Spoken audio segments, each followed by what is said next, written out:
I was just reading an article about a number of financial mistakes to correct before you reach the age of 40.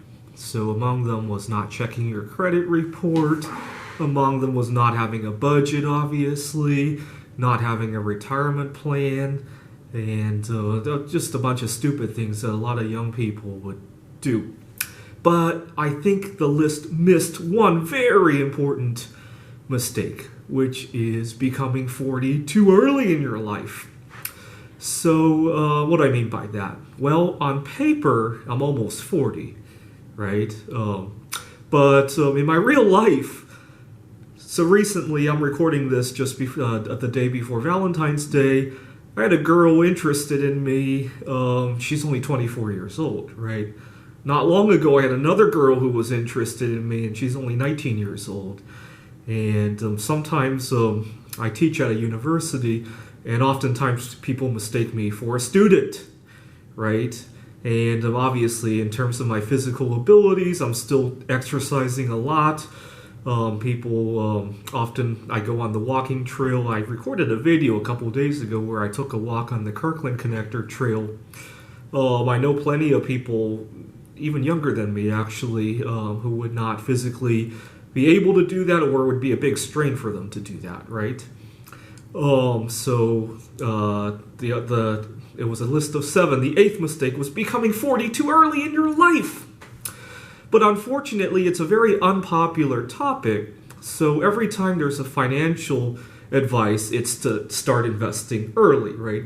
They never talk about the other end of the race, right? Don't age too quickly so that you can have more time for your investments to grow. I think that's even more important because if you think about it, think about how much your investments would be. Every year you can add to your lifespan.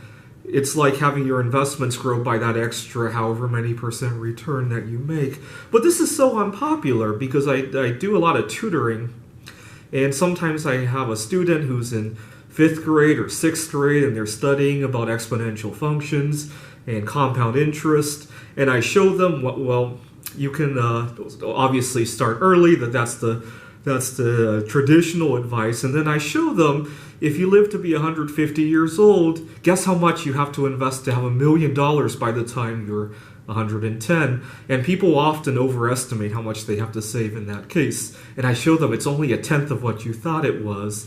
And usually people's response was, but I'm not going to live to be 150. A lot of 5th or 6th graders, they don't want to live to be 150, which is really interesting. I want people to think outside the box. Yeah, maybe we might not live to be 150, but that doesn't mean we shouldn't shoot for it, and if we miss and we get to 120, that's not bad either. And there's certainly a lot of things a lot of other benefits that come with living to 120. But even the general public seems to be very confused. People talk about how Social Security it benefits from people who abuse their bodies. You know, people who smoke cigarettes contribute to the economy by basically committing slow suicide. Right? People seem to be very confused about that. Actually, I teach this lesson often, that every time there's exponential functions or financial advice, but once a while I get a parent or maybe one of the students is very upset about that. I still want people to think outside the box. An occasional person who was a naysayer about it, so be it. There's always going to be naysayers. But I had one parent who was equally confused.